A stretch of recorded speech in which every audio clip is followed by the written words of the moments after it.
These instructions will assist you in connecting your VAILcast to your home's Wi-Fi network using your iPhone. First, click on Settings.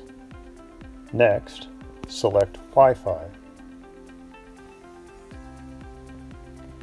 As the screen populates, you can scroll down and you'll see Set up new AirPlay speaker.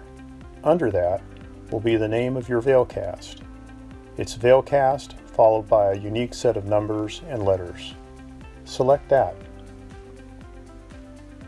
Next, you'll select the network you want to connect your VAILcast to. By default, it will show the Wi-Fi network that your iPhone's connected to.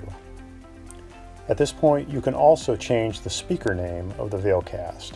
In this case, we're just going to click Next in the upper right-hand corner.